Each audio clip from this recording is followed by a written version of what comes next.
ਤ੍ਰਿਪਤਾ ਜੀ ਕਹਿੰਦੀਆਂ ਨਹੀਂ, ਸਾਰਾ ਪਰਿਵਾਰ ਇੱਥੇ ਹੀ ਹੈ, ਸਿਰਫ ਤੁਹਾਡੇ ਨਾਲ ਜਾਂਦਾ ਹੈ ਮਰਦਾਨਾ ਤੇ ਬਾਲਾ। ਸਾਹਿਬ ਕਹਿੰਦੇ ਨਹੀਂ,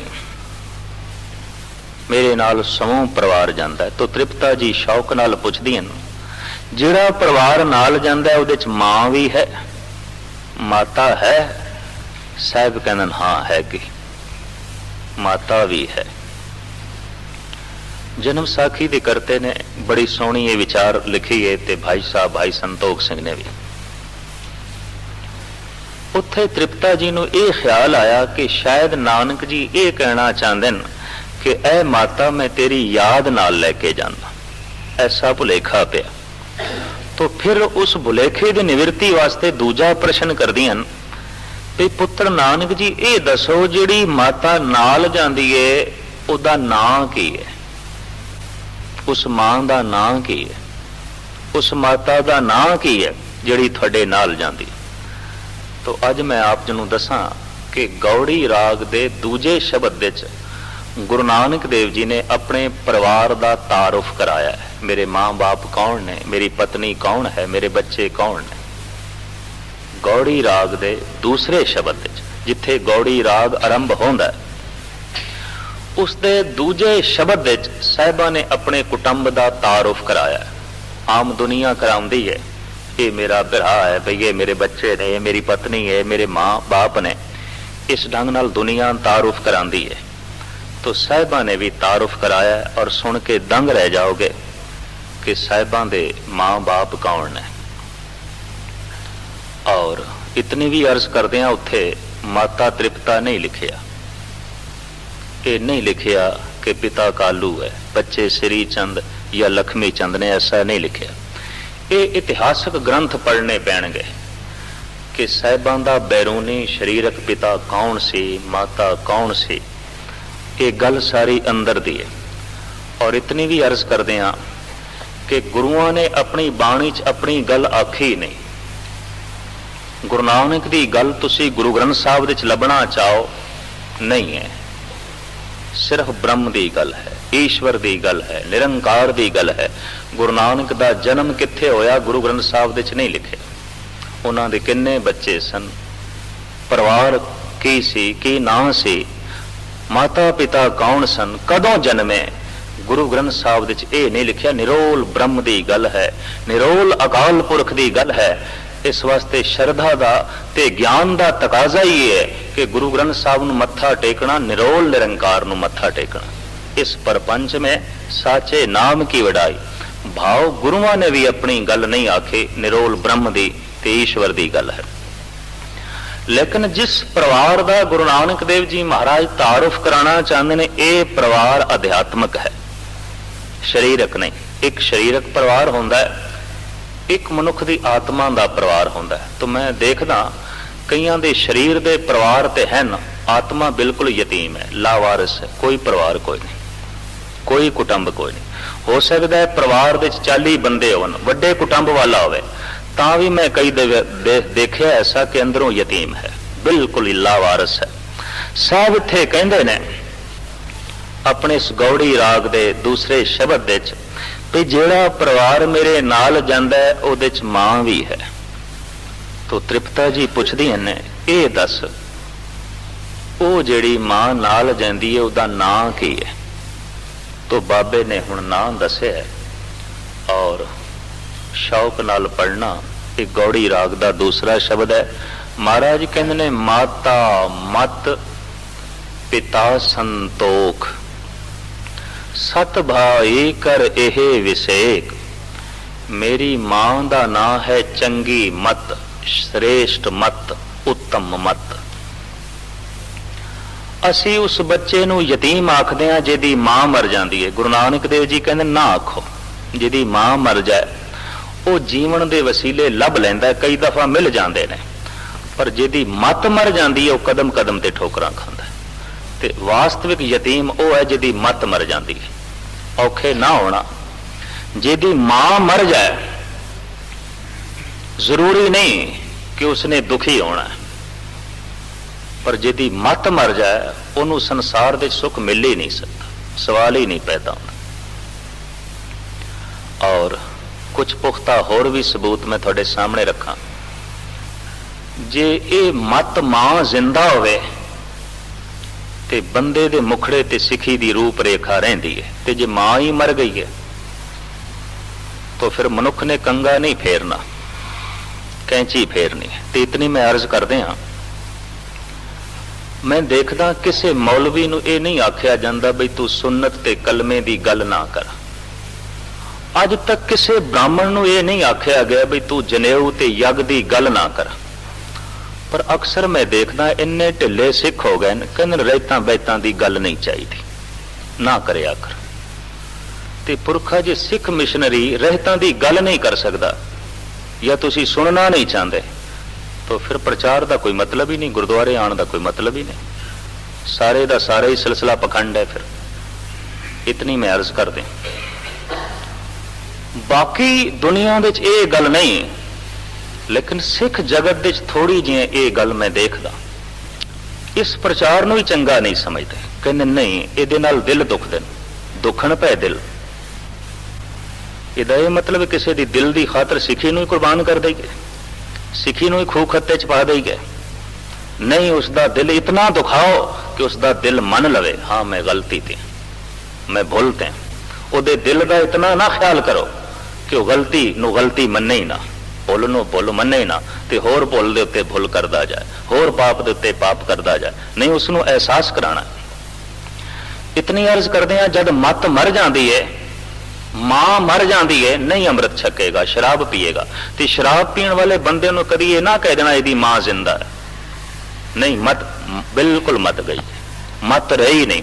उंज पींदियां भी मत नहीं रहिंदी। माता मत साहब कहते ने श्रेष्ठ मत जिहड़ी है, चंगी मत है, मेरी मां है। मैं जिधर जाना ये मेरी रक्षा करती है। और आपनों पता है मत्था टेकण का मतलब ही इन्ना है, जिहड़ा मैं अक्सर संगतां दे सामने रखदा हुंदा। मत्था टेकण का मतलब ही इन्ना है कि ऐ गुरु असी अपनी मत तैनूं देंदे हां, तू अपनी मत सानूं दे, ताकि तेरी मत दे मुताबिक जिंदगी बतीत कर सकी, तेरी मत दे मुताबिक संसार की यात्रा सफल करिए। लेकिन बंदा अपनी मत देण लग्या डरदा है ते गुरु की मत लैण लग्या भी डरदा है। इनू पता गुरु की मत जे मैनू आ गई तो मेरी दुनिया कुछ होर हो जाएगी। इस वास्ते अंदरों संकोच करदा है, गुरु अपनी मत तू अपने कोल रख, मेरी मत मेरे कोल रहन दे, ये काम मैं नहीं करना। तो किसी हद तक ऐसा ही हो रहा है। सिख जिन्ने चिर तक गुरु की मत नहीं लेगा, गुरु का स्वरूप बन ही नहीं सकता। ते जिन्हां कोल गुरु का स्वरूप नहीं है, भुलेखे च ना पै जाना इन्हां कोल गुरु की मत है, अपनी मत है, गुरु की कोई मत नहीं। गुरु की मत का मतलब है बंदा गुरु वर्गा बन गया, इहदा स्वरूप गुरु वर्गा बन गया, इहदे दर्शन गुरु वर्गे ने। तो मुख्तसर अर्ज करिए, साहब उत्थे कहंदे ने माता मत पिता संतोख, मेरी मां का नाम है चंगी मत, श्रेष्ठ मत। तो तृप्ता जी पुछदियां ने ये गल ते हुण समझ च आ गई कि चंगी जिहड़ी मत है, श्रेष्ठ मत है। श्रेष्ठ मत का मतलब इन्ना हुंदा है सही सोचना, किसे थां ते भी गलत ना सोचना। और मैं ऐसे अणगिणत थानू बंदे दस सकदा, पाठ करदे होया भी गलत सोच रहे हैं, ताबिया ते बैठे भी गलत सोच रहे हैं, गुरुद्वारे च बैठियां भी गलत सोच रहे हैं, लंगर वंडदियां भी गलत सोच रहे हैं, और चंगा काम करदे होया भी गलत सोच रहे हैं। ऐसा मैं देखता। और इत्थों पता चलता है कि मत श्रेष्ठ नहीं है, उत्तम मत नहीं है, और ये चाहिए और सब तो पहले चाहिए। तो तृप्ता जी कहंदी ने पुत्र नानक जी ये गल ते समझ दे च आ गई कि चंगी मत श्रेष्ठ मत थोड़ी मां है। असी बच्चे नू असीस देंदे हैं ना भी तेरी उम्र बहुत वड्डी होवे, ये असीस कोई असीस नहीं है। उम्र वड्डी होवे इस ढंग की असीस देने का मतलब है तेरा पैंडा बहुत लंबा होवे। पता है असीस केड़ी देनी चाहिए? देव सजन असीसणिया ज्यों होवे साहिब स्यों मेल। उन्होंने असीस इंज देव भी तेनू गुरु की मत आ जाए, तेरे अंदर गुरु की मत का वासा होवे, गुरबाणी का वासा होवे, तेरा गुरु नाल मिलाप हो जाए, ये तो है असली असीस, हकीकी असीस। बाकी असीस सारी दी सारी पखंड है, झूठ। उस असीस का कोई मैना नहीं, ये असीस ठीक है। तो उत्थे तृप्ता जी कहते हैं, पुत्र नानक जी ये दसो कि परिवार सिर्फ मां दे उत्ते ही नहीं खड़ा, उहदे च पिता भी हुंदा है। ये दसो जिधर तुसी जांदे हो पिता भी है, और मां भी जब कदी बच्चे नूं असीस देवे तो साहिबा ने बड़ा सोहना लिखा, पूता माता की असीस, निमख न बिसरो तुमको हर हर सदा भजो जगदीश। ऐ पुत्र तेनू मां दी ये असीस है, आशीर्वाद है कि तेनू निमख भी रब ना भुले, अठे पैर चेता बनिया रहे। ये असली असीस है। किहड़ी मां देंदी अज, ते किस मां कोल ये असीस है जो इस ढंग दी देंदी होवे। तो तृप्ता जी पुछदियां न, पुत्र नानक जी ये दसो क्या पिता भी नाल जांदा या सिर्फ ये मत मां है? साहब कहंदे हाँ जांदा है, पिता भी है। पिता संतोख, मेरे पिता दा नाम है संतोख। संतोख दा मतलब है जो कुछ है जैसा है ठीक है, इज्जत है, बेइज्जती है, मान है, अपमान है, नफा है, नुकसान है, जो कुछ है ठीक है। ऐसी जिसदी मन दी हालत है कहा जा सकता है ये संतोखी है। ते जिहड़ा हर थां ते कहंदा ये नहीं ठीक, वो नहीं ठीक, ऐ नहीं ठीक, बस समझ लो ये तृष्णालु ते लोभी है। और संतोखी कंडियां दी सेज ते भी हस सकता है, तृष्णालु फुल्लां दी सेज ते भी रोंदे हुए देखे गए ने, उत्थे भी पिटदे हुए देखे गए ने। साहब कहंदे ने मेरे पिता दा नाम है संतोख। एक गाथा चेते आई, यूनान दा फाते आजम सिकंदर, इहदी असवारी यूनान दे बाजारां दे चों लंघी, लोकी देखण वास्ते दुकानां बाजारां दी छत्तां ते चढ़ गए बई सिकंदर दी सवारी लंघनी है, दर्शन करिए, दीदार करिए। जिते हुए मनुख दे, बहादुर मनुख दे लोकी दीदार करना चाहते ने। तो खलकत उमड़ी है, बहुत भीड़ है।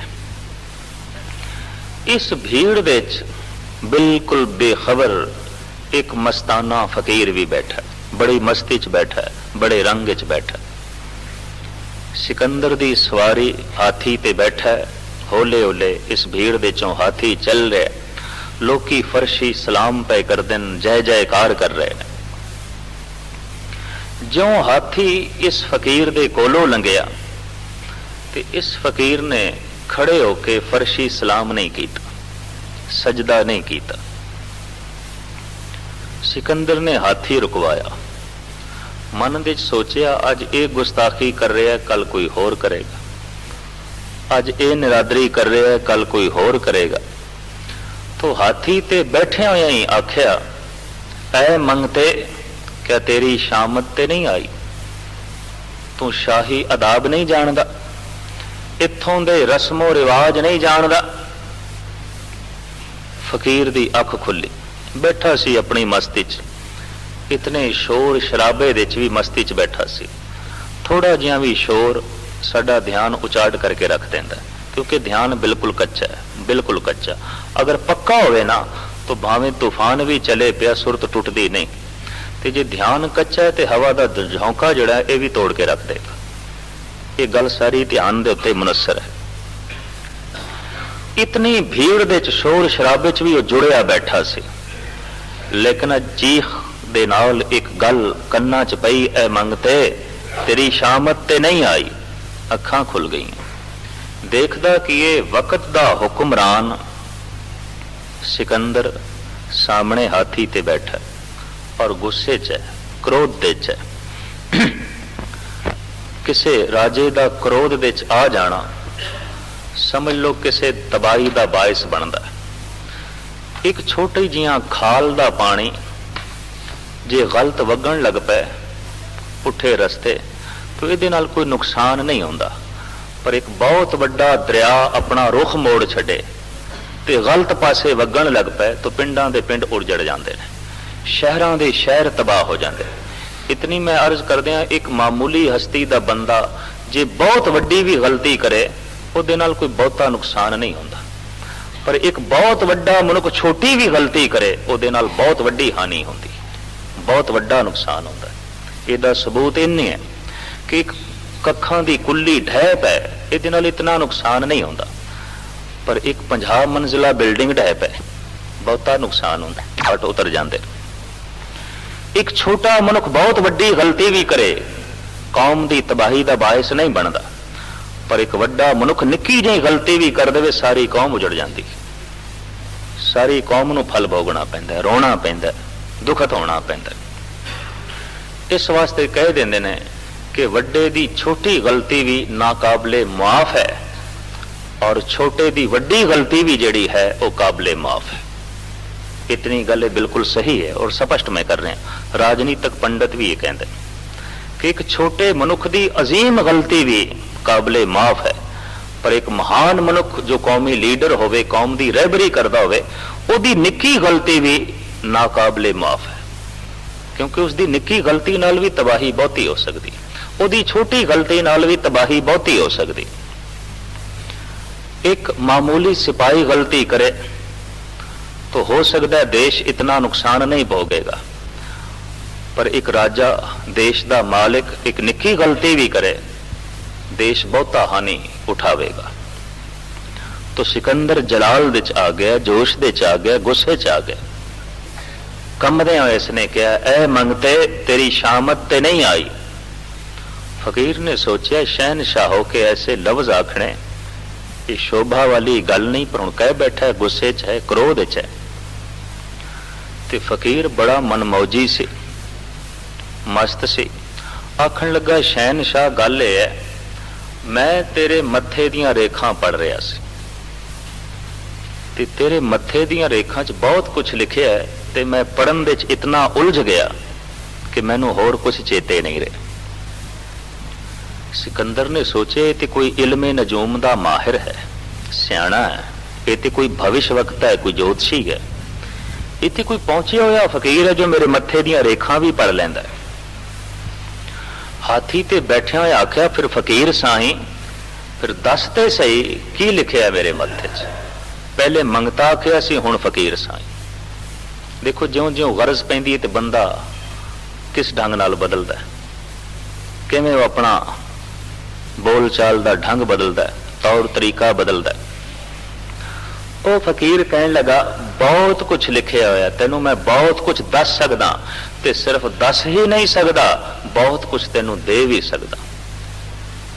कहंदे ने हाथी तो तले उतरिया सिकंदर भी कोई गल है, ये ते रमजी बंदा, ये ते कोई पहुंचे होया बंदा। कोल आ गया, आखन लगा, फकीर साईं दस मेरे मत्थे च की लिखे?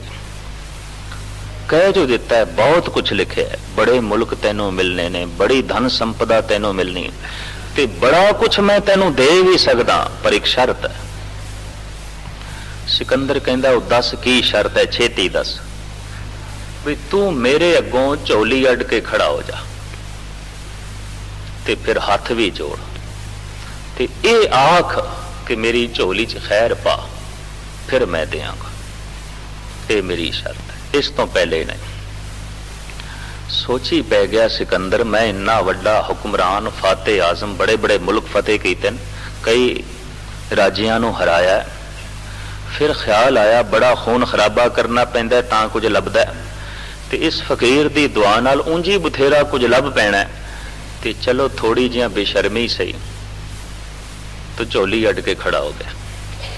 चलो वक्ती तौर पर थोड़ी जी उन्होंने शर्म बड़ी आई भी इन्नी भीड़ च मैं एक राजा झोली अड के खड़ा हुआ, पर खड़ा हो गया ते इल्तिजा करन लगा, फकीर साईं पा दो खैर मेरी झोली दे च।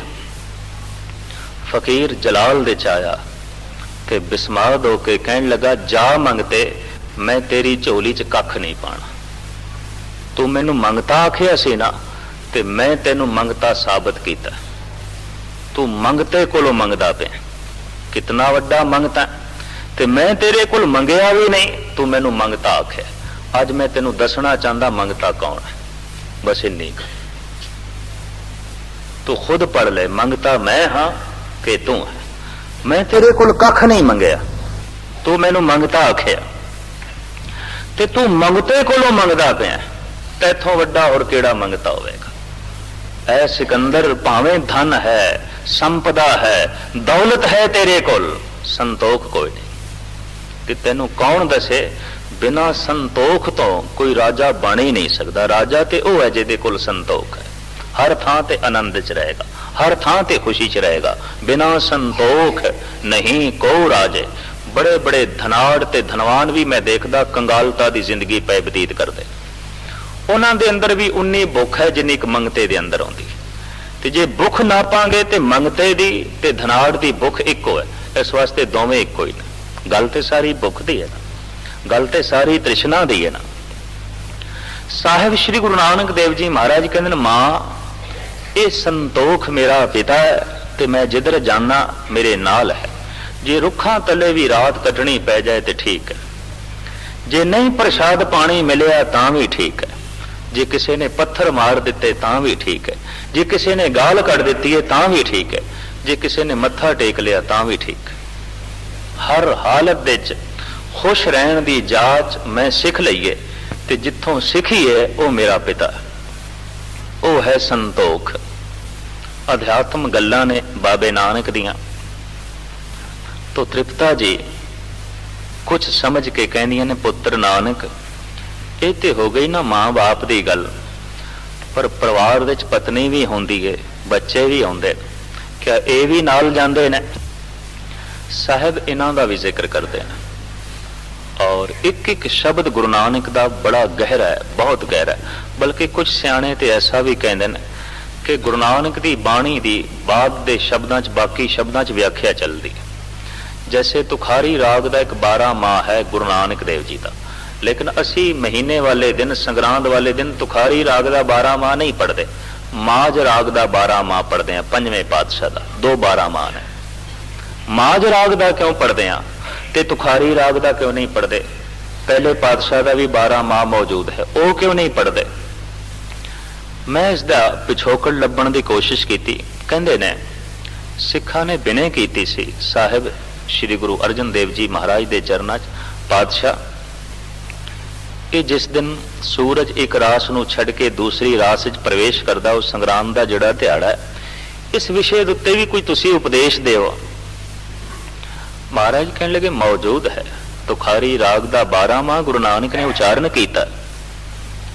तो सिख संगतां कहने लगी पातशाह समझदे च नहीं पैंदा, बिखड़ा है। तो कहंदे ने उस तुखारी राग दे 12 माह दा टीका किया गुरु अर्जन देव जी ने। माज राग दा 12 माह बड़ा सरल है, पढ़दियां समझ पैंदी है, लेकिन तुखारी राग दा 12 माह इतना सरल नहीं कि पढ़दियां ही समझ पै जाए। कुछ समझना पेगा, कुछ एकाग्रता चाहिए, कुछ वक्त चाहिए, कुछ गुरबाणी ग्रैमर का बोध होवे तां जाके तुखारी राग का जिहड़ा 12 माह है ओदी समझ पैंदी। साहिब श्री गुरु नानक देव जी महाराज के शब्द इस ढंग नाल बड़े गहराई दे भरे हुए ने। ते फिर इन्हां गहरे शब्दां नूं अगे जाके शब्दां दे राहीं खोलिया गया ताकि आम सिख संगतां दी समझ च पै सके, पता चल सके किस भांडे विच की कुछ पिया। साहिब श्री गुरु नानक देव जी महाराज हुण अगे दसदे ने कि परिवार दे विच मेरी पत्नी भी मेरे नाल है। किहड़ी पत्नी है उसका जिक्र करते हैं साहिब। सरम सुरत दोए ससुर भय, करणी कामण कर मन लै। पातशाह कहते ने करणी मेरी कामण है। करणी कहते ने भगती नूं, भगती मेरी स्त्री है। और आपनूं पता होवे गुरु अर्जन देव जी महाराज ने भी भगती नूं ही अपनी स्त्री आख्या। निज भगती सीलवंती नार, रूप अरूप पूरी आचार, जिच्चर वसी पिता के साथ, तिच्चर कंत बहु फिरे उदास, कर सेवा सतपुरख मनाया, गुर आणी घर में ता सर्व सुख पाया। कहते ने भक्ति ए स्त्री रूप है, ज्ञान पुरख रूप है। ਗਿਆਨ ਨੂੰ ਪੁਰਸ਼ ਦਾ ਰੂਪ ਦਿੱਤਾ ਗਿਆ, ਪਤੀ ਦਾ। ਗਿਆਨ ਰਾਵ ਜਬ ਸੇਜੇ ਆਵੇ, ਐਸਾ ਕਹਿ ਦਿੱਤਾ ਗਿਆ। ਭਗਤੀ ਨੂੰ ਇਸਤਰੀ ਆਖਿਆ ਗਿਆ। ਔਰ ਇੱਥੇ ਆ ਕੇ ਬਾਬੇ ਨਾਨਕ ਦੀ ਇੱਕ ਪੰਕਤੀ ਹੋਰ ਮੈਨੂੰ ਚੇਤੇ ਆਈ। ਸਾਹਿਬ ਕਹਿੰਦੇ ਨੇ, ਪੁਰਖ ਮੇ ਨਾਰ, ਨਾਰ ਮੇ ਪੁਰਖਾ, ਕੌਣ ਵਿਧੇ ਵਿਦ ਜਾਣੇ। ਹਰ ਇਸਤਰੀ ਦੇ ਅੰਦਰ ਪੁਰਖ ਹੈ, ਹਰ ਪੁਰਖ ਦੇ ਅੰਦਰ ਨਾਰੀ ਹੈ। ਉਂਝ ਆਮ ਬੈਰੂਨੀ ਅਰਥ ਕਰੋਗੇ ਤੇ ਠੀਕ ਹੈ ਕਿ ਨਾਰੀ ਦੇ ਰਾਹੀਂ ਪੁਰਸ਼ਾਂ ਦਾ ਜਨਮ ਹੈ, ਪੁਰਸ਼ ਦੇ ਰਾਹੀਂ ਨਾਰੀਆਂ ਦਾ ਜਨਮ ਹੈ। ਬਾਹਰਲੇ ਅਰਥ ਤੇ ਸਰਲ ਇਸ ਢੰਗ ਨਾਲ ਹੋ ਜਾਂਦੇ ਨੇ, ਪਰ ਨਹੀਂ। ਕਹਿੰਦੇ ਨੇ ਹਰ ਪੁਰਸ਼ ਸਰੀਰ ਦੇ ਅੰਦਰ ਨਾਰੀ ਹੈ, ਹਰ ਨਾਰੀ ਸਰੀਰ ਦੇ ਅੰਦਰ ਪੁਰਸ਼ ਹੈ। ਝਲਕ ਵੇਖੀ ਜਾ ਸਕਦੀ ਹੈ। ਕਿਸ ਬਹੁਤਾ ਨੁਕਸਾਨ ਪੈ ਜਾਏ, ਦਿਵਾਲੀਆ ਹੋ ਜਾਏ, ਤਾਂ ਕਈ ਦਫਾ ਪੁਰਸ਼ ਵੀ ਇੰਜ ਰੋਣ ਪਿੱਟਣ ਲੱਗ ਪੈਂਦਾ ਜੈਸੇ ਕਿ ਇਸਤਰੀ। ਤੇ ਕਈ ਦਫਾ ਕਿਸੇ ਇਸਤਰੀ ਦੇ ਬੱਚੇ ਨੂੰ ਵਿਪਤਾ ਪੈ ਜਾਏ, ਜਾਂ ਉਹ ਕਿਸੇ ਜ਼ਾਲਮ ਦੇ ਹੱਥ ਆ ਗਿਆ, ਉਹਨੂੰ ਕੁੱਟ ਰਿਹਾ, ਤਾਂ ਇਸਤਰੀ ਵੀ ਉੱਥੇ ਇਤਨੀ ਖੂਨਖਾਰ ਹੋ ਜਾਂਦੀ ਹੈ, ਬੜਾ ਭਿਅੰਕਰ ਰੂਪ ਧਾਰਨ ਕਰ ਲੈਂਦੀ ਹੈ ਜੈਸਾ ਕਿ ਪੁਰਸ਼। ਕਹਿੰਦੇ ਨੇ ਇਸਤਰੀ ਹਰ ਥਾਂ ਤੇ ਇਸਤਰੀ ਨਹੀਂ, ਕਿਸੇ ਥਾਂ ਤੇ ਉਹਦਾ ਸੁਭਾਅ ਪੁਰਸ਼ ਵਾਲਾ ਵੀ ਹੁੰਦਾ, ਤੇ ਪੁਰਸ਼ ਹਰ ਥਾਂ ਤੇ ਪੁਰਸ਼ ਨਹੀਂ, ਕਿਸੇ ਕਿਸੇ ਥਾਂ ਉਸਦਾ ਸੁਭਾਅ ਇਸਤਰੀ ਵਾਲਾ ਵੀ ਹੁੰਦਾ, ਇਸਤਰੀ ਦੀ ਤਰ੍ਹਾਂ ਵੀ ਪ੍ਰਗਟ ਹੋ ਜਾਂਦਾ। ਦਿਨ ਭਰ ਦਫ਼ਤਰ ਦੇ ਵਿੱਚ ਬੈਠਿਆਂ, ਦੁਕਾਨ ਤੇ ਬੈਠਿਆਂ ਬੰਦਾ ਪੁਰਸ਼ ਦੀ ਤਰ੍ਹਾਂ ਕੰਮ ਕਰਦਾ, ਔਰ ਸ਼ਾਮ ਤੱਕ ਕਹਿੰਦੇ ਨੇ ਇਸਦਾ ਪੁਰਸ਼ ਸਰੀਰ ਥੱਕ ਜਾਂਦਾ। ਘਰ ਆਂਦਿਆਂ ਆਂਦਿਆਂ ਤੱਕ ਨਾਰੀ ਤੱਤ ਕੰਮ ਕਰਦਾ, ਸੰਕੋਚ ਆ ਜਾਂਦੀ। ਔਰ ਦਿਨ ਭਰ ਇਸਤਰੀ ਰੂਪ ਦੇ ਚ ਰਹਿੰਦਿਆਂ ਰਹਿੰਦਿਆਂ ਕਹਿੰਦੇ ਨੇ ਇਸਤਰੀ ਵੀ ਸ਼ਾਮ ਤੱਕ ਥੱਕ ਜਾਂਦੀ, ਇਹ ਪੁਰਸ਼ ਰੂਪ ਦੇ ਚ ਪ੍ਰਗਟ ਹੁੰਦੀ। ਐਸਾ ਪਰਿਵਰਤਨ ਆਮ ਅਕਸਰ ਦੇਖਣ ਦੇ ਚ ਆਉਂਦਾ। ਤੇ ਇਸ ਦਾ ਕੁਝ ਹੋਰ ਖੁਲਾਸਾ ਗੁਰੂ ਦੇ ਸ਼ਬਦਾਂ ਦੇ ਆਧਾਰ ਤੇ ਕਿਸੇ ਵਕਤ ਮੈਂ ਫਿਰ ਕਰਾਂਗਾ ਕਿ ਪੁਰਖ ਮੇ ਨਾਰ, ਨਾਰ ਮੇ ਪੁਰਖਾ, ਕੌਣ ਵਿਧੇ ਵਿਦ ਜਾਣੇ। ਸਾਹਿਬ ਗੁਰੂ ਨਾਨਕ ਦੇਵ ਜੀ ਦਾ ਇਹ ਬੜਾ ਗਹਿਰਾ ਸ਼ਬਦ ਹੈ ਕਿ ਹਰ ਇਸਤਰੀ ਦੇ ਅੰਦਰ ਪੁਰਸ਼ ਛੁਪਿਆ ਪਿਆ, ਹਰ ਪੁਰਸ਼ ਦੇ ਅੰਦਰ ਨਾਰੀ ਛੁਪੀ ਪਈ ਹੈ। ਅਗਰ ਅੰਦਰ ਛੁਪੀ ਹੋਈ ਨਾ ਹੁੰਦੀ ਤਾਂ ਕਹਿੰਦੇ ਨੇ ਪੁਰਸ਼ ਦੇ ਅੰਦਰ ਬਾਹਰੋਂ ਵੀ ਨਾਰੀ ਦੀ ਕਸ਼ਿਸ਼ ਨਾ ਹੁੰਦੀ, ਔਰ ਹਰ ਇਸਤਰੀ ਦੇ ਅੰਦਰ ਅਗਰ ਪੁਰਸ਼ ਨਾ ਹੁੰਦਾ ਤੇ ਬਾਹਰ ਰੂਪ ਦੇ ਵਿੱਚ ਵੀ ਪੁਰਸ਼ ਦੀ ਕਸ਼ਿਸ਼ ਨਾ ਹੁੰਦੀ। ਇਹ ਕਹਿੰਦੇ ਨੇ ਕੁਝ ਗੱਲ ਅੰਦਰ ਹੀ ਹੈ, ਅੰਦਰ ਦੀ ਗੱਲ ਬਾਹਰ ਜਾਗਦੀ।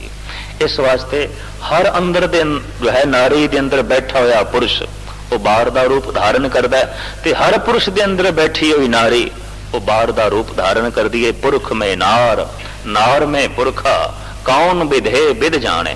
ਅਧਿਆਤਮਕ ਗੁਣਾਂ ਦੇ ਚੋਂ ਵੀ ਕੁਝ ਪੁਰਸ਼ ਨੇ, ਕੁਝ ਨਾਰੀ ਨੇ।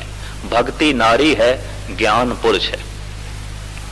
ਤੇ ਕਹਿੰਦੇ ਨੇ ਬੰਦਾ ਮੁਕੰਮਲ ਉਹੀ ਹੈ ਜਿਹਦੇ ਅੰਦਰ ਇਸਤਰੀ ਪੁਰਸ਼ ਦੋਵੇਂ ਹੋਣ, ਅੰਦਰ ਗਿਆਨ ਵੀ ਹੋਵੇ, ਅੰਦਰ ਭਗਤੀ ਵੀ ਹੋਵੇ, ਉਹ ਬੰਦਾ ਮੁਕੰਮਲ ਹੈ। ਤੇ ਇਸਤਰੀ ਵੀ ਉਹੀ ਮੁਕੰਮਲ ਹੈ ਜਿਹਦੇ ਅੰਦਰ ਗਿਆਨ ਵੀ ਹੋਵੇ, ਜਿਹਦੇ ਅੰਦਰ ਭਗਤੀ ਵੀ ਹੋਵੇ। ਭਗਤੀ ਭਾਵਨਾ ਤੋਂ ਪੈਦਾ ਹੁੰਦੀ ਹੈ, ਸ਼ਰਧਾ ਤੋਂ, ਤੇ ਗਿਆਨ ਵਿਚਾਰ ਤੋਂ, ਅਨੁਭਵ ਤੋਂ ਪੈਦਾ ਹੁੰਦਾ ਹੈ। ਇਹ ਦੋਵੇਂ ਚਾਹੀਦੇ ਨੇ, ਔਰ ਇਹਨਾਂ ਦੋਵਾਂ ਤੋਂ ਬਿਨਾਂ ਇਸਤਰੀ ਪੁਰਸ਼ ਅਧੂਰੇ ਨੇ।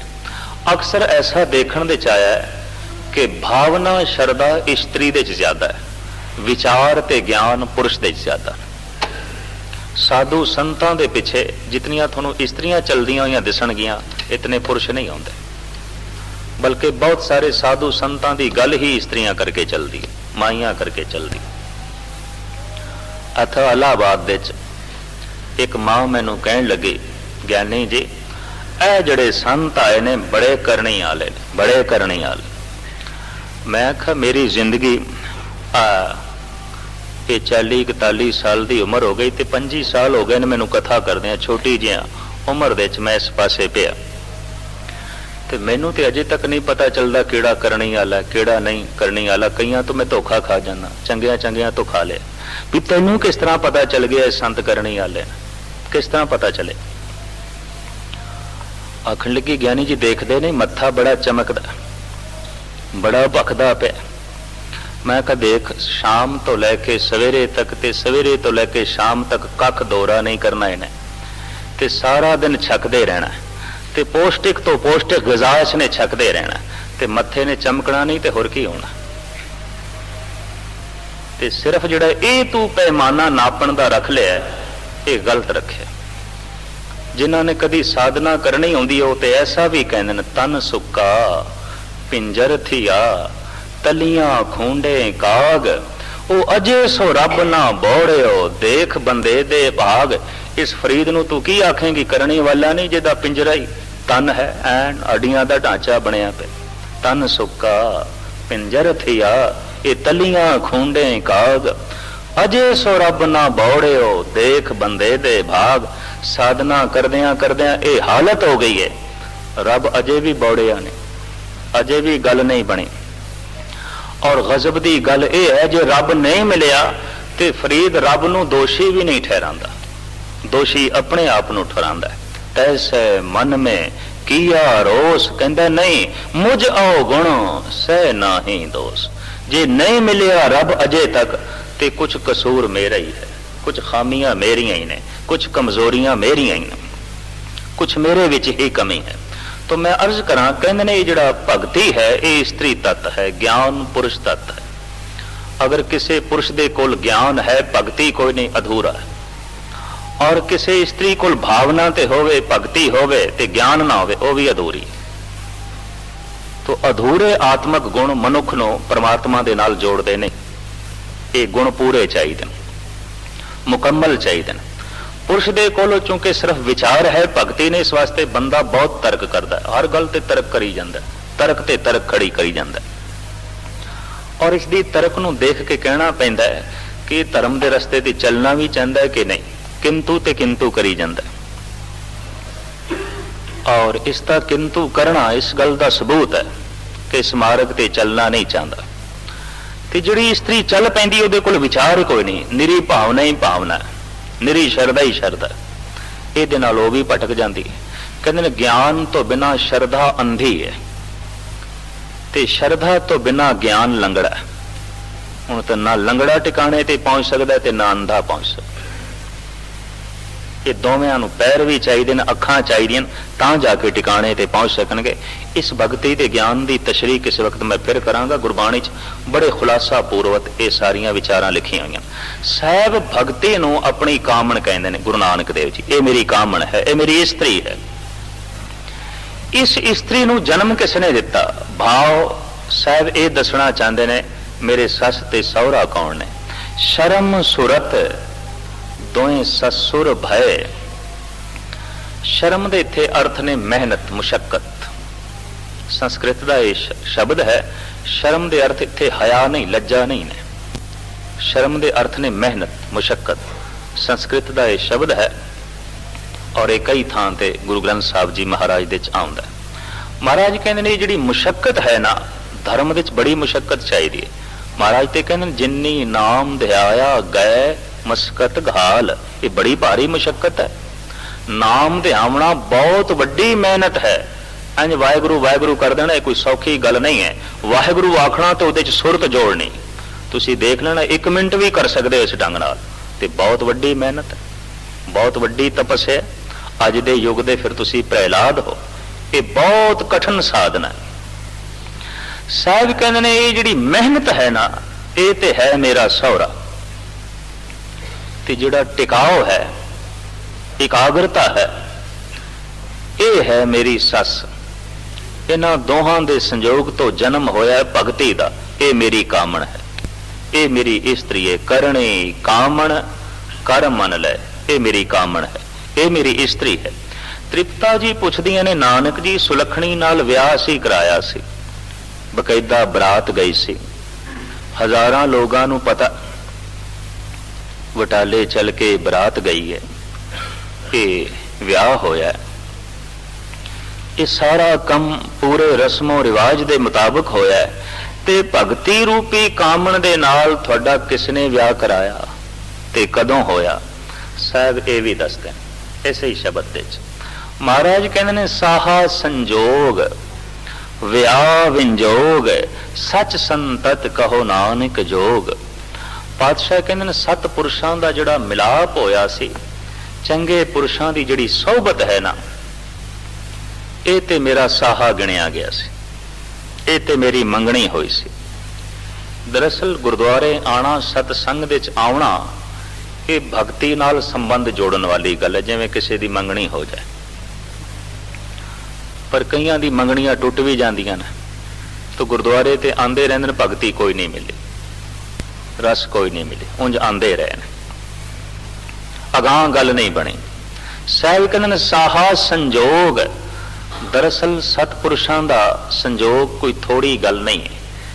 साध संगत दी बहुत वड्डी महिमा गुरु ग्रंथ साहब जी महाराज ने दसी, बड़ी महिमा। ते मनुख संगत दा ही मुजस्मा है। और कई बंदे जिहड़े कहंदे ने ज्ञानी जी कोई ऐसी गल नहीं, साडे ते गलत सोसाइटी दा प्रभाव नहीं पै सकदा सी, उंज बैठे सी। देखो बंदा गंदगी दे ढेर दे कोलों बैठे ते आखे मैं बदबू नहीं लैनी, भी तू नहीं लैनी, उसने ते देनी है, लाजमी तेनों मिले। ते बंदा एक बगीचे च बैठे ते खिड़े हुए फुल्लां कोल बैठे ते सुगंधी ना भी लेना चाहे तां भी मिलेगी, हर हालत च मिलेगी। भैड़े पुरुषां कोल बैठण नाल बंदा भैड़े संस्कार ना भी लेना चाहे तां भी मिल जाते। लाजमी सोसाइटी अपना प्रभाव पाती। ते दूसरी गल यह है, जिस बंदे ने साफ सुथरे कपड़े पहने होन ते उन्होंने आख दो कोलियां च बैठ जा, इस राखी दे च बैठ जा, मिट्टी च बैठ जा, चिक्कड़ दे च बैठ जा, नहीं बैठता। ते जिस बंदे दे कपड़े पहले ही चिक्कड़ नाल लिबड़े होवन, उन्होंने आखो बैठ जा, बैठन लग्या संकोच ही नहीं करता, कहंदा लिबड़े ते पहले ही ने, ते चलो बैठ जाते। पवित्र मनुख थां को थां वेख लैंदा, बई इत्थे मैं बैठना भी है कि नहीं, इस थां ते मैं बैठना भी है कि नहीं। ते जिहड़ा शराबियां दी महफिल दे च बैठ जांदा है ते आखे मैं पीनी ते नहीं सी, उंज बैठ गया। पुरखा तेरा बैठना भी इस गल का सबूत है कि भावें तू पीनी नहीं पर पीण दी कुछ रुचि ते है तेरे अंदर, कुछ ना कुछ ते गल है, वरना ये हो नहीं सकती सी। लाजमी सोहबत का असर पैंदा है। मैनू शिराज दे प्रसिद्ध महात्मा शेख सादी साहब की एक गल चेते आई। इन्हों ने सोहबत के असर के उत्ते दो नज़मां बड़ियां सुंदर लिखियां ने गुलिस्तान दे च। एक दिन इन्हों के विद्यार्थियों ने पूछा, शेख साहब थोड़े मत्थे ते अक्सर प्रसन्नता देखदियां, खेड़ा देखदियां, खुशी देखदियां, थोड़े मत्थे ते कदी वट नहीं देखे, मायूसी नहीं देखी। महात्मा तुलसी कहन आवत ही हर खे नहीं और नैनन नहीं सने, तुलसी तहां न जाइए जो कंचन बरसे में। बई मत्थे दे उत्ते अगला खेड़ा ना प्रगटावे ते अखां दे चों प्यार ना झलकदा होवे, तुलसी कहन भुल के भी उस घर नहीं जाना चाहिए, भावें सोने की बारिश हो रही हो, भुल के भी नहीं जाना चाहिए। असली दौलत यह है कि मत्थे ते भी कोई खेड़ा है कि नहीं, अखां दे च भी कोई लज्जत है कि नहीं, कोई प्यार दी कणी टपक रही है कि नहीं। तो सारे विद्यार्थियों ने पूछे, शेख साहब मत्थे ते हर वक्त खेड़ा ही खेड़ा, प्रसन्नता ही प्रसन्नता, ते अखां दे च प्यार देखदे हां, चेहरे दे उत्ते प्रसन्नता है ते खेड़ा है। ऐसी हालत थोड़ी अठे पैर देखदे हां, जद के अठे पैर इहो जिहां दी हालत बना के रखनी बड़ी औखी गल है। असीं आम मनुखां नूं देखदे हां, हुणे हस रहे, हुणे रोण लग पैंदा, ये हुणे खिड़े मत्थे सी शाम तक ही मुरझा जाता, कोई देरी नहीं लगती। और बंदे नूं किसी हद तक झूठ बोलने की जांच भी बड़ी आ गई है। सुभाव किधरे बाजार च मिल जाए तो पूछिए की हाल चाल है, कहता बड़े आनंद च, भावें घरों रो के ही आ रहा हो, है पिट के ही आ रहा हो, उंज कह दिंदा, सुभावक कह दिंदा। और जोड़ा पूछ रहा है ना मित्रा की हाल चाल है, ये भी उपरों ही पूछ रहा है। जो किधरे हाल चाल सुनान लग पे तो इन्हें सुनना, ये कोल है वक्त, सिर्फ उपरे रस्मों रिवाज दियां गल्लां रह गई। सच जाने पुछण वाला भी झूठ बोल रहा है और दसण वाला भी झूठ। जोड़ा कहते ना मित्रा की हाल चाल है, कोई हाल चाल जानना चाहता है, जे हाल चाल वो अपना सुनान लग पे तो बड़ी लंबी चौड़ी लिस्ट है, बड़ी लंबी चौड़ी, कित्थे सुन सकेगा। तो वो बेचारा भी जान छुड़ांदा, कहता कोई नहीं बड़े आनंद च हाँ, बड़े आनंद च हाँ। तो जितने आनंद च है ना वो दूजे नूं भी पता होंदा भी किन्ने आनंद च, सानू पता है किन्ने आनंद च है। तो खैर चेहरे ते इतनी प्रसन्नता ते खेड़ा वेख के विद्यार्थियों ने प्रश्न किया, तो शेख साहब ने जिस ढंग नाल जवाब दिता है वो जवाब बड़ा बाकमाल है। ते इतनी गल स्पष्ट है कि इस शेख सादी नूं लोकी बुलबुले शिराज करके भी कहते हैं। और आपनूं पता होवे कि कुछ सूफियां नूं गुरु गोबिंद सिंह जी महाराज ने अपनी तसनीफ दे च अगे भी किया औरंगजेब नूं समझाउण वास्ते। एक थां ते मैं जफरनामा पातशाह दा पढ़दा होया, फिरदौसी दा नाम गुरु गोबिंद सिंह जी महाराज दी बाणी च वेखे। पातशाह उत्थे कहंदे ने जे खुश गुफ्त तो फिरदौसी खुशतर जबां के जूदी बवद कार आहिर मना। पातशाह दा वाक है गुरु गोबिंद सिंह जी का। ऐ औरंगजेब, जे मेरी गल तैनू नहीं चंगी लगदी सी ते चलो ना सही, पर कम से कम फिरदौसी दी गल मन लैंदा। तेरा दीन दा भरा है, बहुत सोहनी गल आखी, मैनू भी चंगी लगी है। महाराज कहते इतना सोहना उस फिरदौसी ने आख्या है, बहुत बाकमाल गल है। चे खुश गुफ्त फिरदौसी खुशतर जबां के जूदी बवद कार आहिर मना। उन्हें केड़ी गल चंगी आखी है? दूसरी पंक्ति साहब निर्णा भी कर दे। उन्हें ये आख्या कि जल्दबाजी करनी, काहली करनी, ये शैताना दा काम है। सोचना ही ना ते कर छड़ना, ये शैताना दा काम है। ये फिरदौसी ने आख्या शाहनामे विच। ते उसदी हू बहु एक सतर गुरु गोबिंद सिंह जी महाराज ने जफरनामे च लिख के अगे पेश कर दी। भाई इसने बहुत अच्छा आख्या। की अच्छा आख्या कि जूदी बवद कार आहिर मना। यह सतर जिहड़ी है शाहनामे दी है, फिरदौसी दे शाहनामे दी है। पर गुरु गोबिंद सिंह जी महाराज जफरनामा जिहड़ा औरंगजेब नूं भेज रहे हैं, उहदे च उपर दी सतर ते महाराज दी है, चे खुश गुफ्त खुश फिरदौसी खुशतर जबां। बहुत अच्छा आख्या है फिरदौसी ने। की आख्या जी थले पूरी लाइन है वो सारी है ही फिरदौसी दी। चे खुश गुफ्त फिरदौसी खुशतर जबां के जूदी बवद कार आहिर मना। जल्दबाजी करना शैताना दा कम है, कहली करनी शैताना दा कम है। सोचना ही ना ते कम कर छड़ना, ये शैताना दा कम है। कुछ सूफी फकीर बड़े बाकमाल तबीयत दे होए ने। पीर बुद्धू शाह भी सूफी सी। ये गुरु गोबिंद सिंह जी महाराज का भगत बने। अपने 4 बच्चे और सारे खलीफे शहीद करवा छड़े। और जिसनों सब तो पहले पता चलिया है कि पटने विच अज कोई रब्बी जोत प्रगट हुई है, वो साईं भीखण शाह सी। वो भी सूफी संत से, वो भी सूफी फकीर से। उंज हिंदुस्तान च बड़े साधु सन्यासी सन, पर जिसनों पता चलिया है वो है भीखण शाह, साईं भीखण शाह। और दूर ना जाओ, हरिमंदिर साहब की नींह रखनी है तो सब तो चंगे पुरुष गुरु अर्जन देव जी महाराज नूं साईं मियां मीर लगे ने। यह भी सूफी संत से, यह भी सूफी फकीर से। इस तरह दियां कुछ होर भी मैं चीदा हस्तियां देखियां ने, जैसे कि कवि जमाल हुसैन ने। एक जमाल हुसैन गुरु अर्जन देव जी के टाइम होया, एक जमाल हुसैन गुरु गोबिंद सिंह जी महाराज के वक्त होया। और उस दियां बहुत सारियां रचनावां ने, किस वक्त रखांगा आप जी के सामने। सूफियां दे चों ये भी एक महान सूफी ने शेख सादी साहब। इन्हां कोल विद्यार्थी पुछदे न, थोड़े चेहरे ते अठे पैर, एक खेड़ा, एक मस्ती है, आखिर क्यों और किस तरह है? तो बड़ा सोहना जवाब दिता है। कहते हाथ धोने वास्ते मिट्टी मंगाई शेख सादी ने अपनी घर वाली नूं आवाज मार के। वो भजी हुई मिट्टी ले आई ते लियाई एक गुलदस्ते दी जिहदे च फुल पैदा होंदे सन। वो मिट्टी लियाई। उस मिट्टी दे नाल शेख सादी साहब अपने हाथ धोण लगे, लेकिन मिट्टी दे च खुशबू सी, सुगंधी सी। तो बस इतनी जिया ख्याल ने एक सुंदर नज़म नूं जन्म दिता है, जो शेख सादी दे दिमाग चों निकली।